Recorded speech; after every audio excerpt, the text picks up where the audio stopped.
absolute strength movements, the squat. What we're going to talk about here is different squat variations and why we are going to select certain types of squat for building absolute strength over other types. So the first thing I want to talk about is why we would squat. Now, in terms of the absolute strength movements, squat is probably the most complete in that it has an eccentric loading phase as well as a concentric phase, unlike the deadlift, which is pretty much only a concentric lift. Bench pressing also has an eccentric phase, but because in squatting we're moving a lot more load, it's going to be a lot more advantageous to overall strength development. There are a few variations of the squat. We have got a high bar squat, we've got low bar squat, front squat, and overhead squat. Some other types you may or may not have heard of, the Kang squat, the shrimp squat, the box squat. Those are more on the side of fixing muscle weakness or motor pattern problems as accessory work. So first thing we're going to have to do is, if we're writing a program for any clients, we're going to have a reason for why we're going to prescribe one type of squat over another. So what I'm going to come back to is what's called first principles, and this is something that Elon Musk talks about. And it's that when you peel away all the layers of what you're saying about something, at the very core, there will always be one value that is always true in every circumstance. And the first principle when it comes to the squat is the fact that the barbell is being acted upon by the force of gravity. In all situations, the barbell is being pulled towards the center of the earth at a line perpendicular to the ground. So that means that that is going to be our first principle. If gravity is pushing the barbell down in a straight line, anything that which we do which is not a straight line against the force of gravity is a waste of force or a force leak. We see that a lot of times when we see clients coming out of the bottom of the squat and the bar path might head forwards a little bit. So instead of just having a purely vertical vector, we've got a horizontal vector. Now, work counted against gravity is only that which is in a straight line. Anything which happens in a curve isn't counted as work done. So our first criteria is going to be that we need a vertical bar path. Vertical bar path is our first principle. And the next one is that we want to have the combined center of mass of the lifter plus the barbell over the middle of the foot. Now, the thing about this is that's actually quite nuanced, because the combined center of mass will actually change as the load on the barbell changes.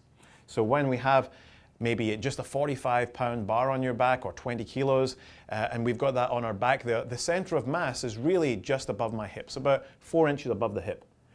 But as the load on the bar increases, the center of mass moves away from me, it moves further and further and further up my back, until finally, when we're just beyond my body weight, the weight will all be with the barbell in the combined center of mass.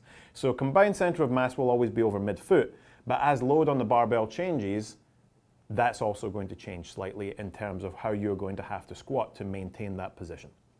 So if we're looking at the different squat types and our reasons for selecting them, in a high bar squat, low bar squat, front squat, and an overhead squat, it's possible for us to satisfy these criteria. In all of those squat types, we can have a vertical bar path and we can maintain a combined center of mass over midfoot. So therefore, we need more criteria to help us to select which type of squat to give our clients. So the next criteria we're going to have is we're going to have to move the most weight.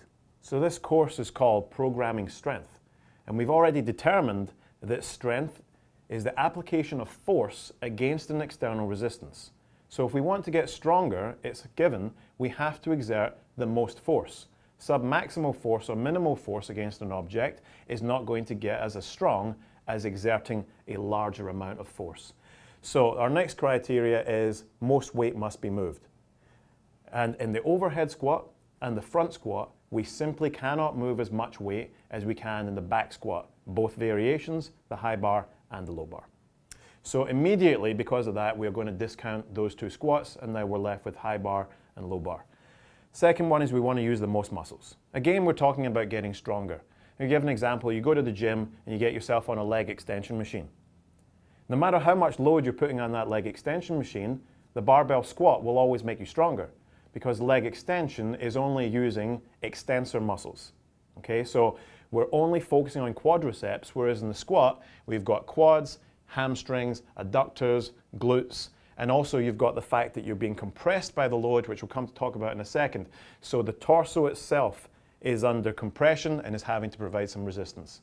So what we're going to find is that the squat is going to be more superior than the leg extension. So therefore, again, if we're looking at type of squat to choose, we're going to choose ones that are using the most muscle mass.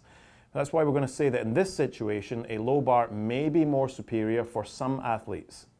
We'll come on to determine that in just a second. So what we want to talk about now is, which is superior out of these two, the high bar squat or the low bar squat? And the answer is that it actually just depends. It depends on the athlete and it depends upon their anthropometry. So let's look at these things here. So I've got two diagrams here. I've got a high bar squat here on the left and I've got the low bar squat on the right. And what we're looking at here is we've got a line of vertical force here which is marked in red. And in this situation, that's what we're going to call compression. So when we unrack a squat bar, it's pushing us down. It's actually trying to make us smaller. That's what we call a compressive force. The next force is tension, which we don't have taking place in the squat. Imagine you're hanging from a pull-up bar and you're being pulled along by the force of gravity. Okay? Think maybe the arms in the deadlift. Okay, that's not happening in the squat. And the final force we've got moment, which I've indicated here by these arrows. Okay, now moment force is basically a distance from the point of rotation, which in this diagram here is the knee, to the line of vertical force. That's called a moment arm. So that arrow I've got there is the moment arm.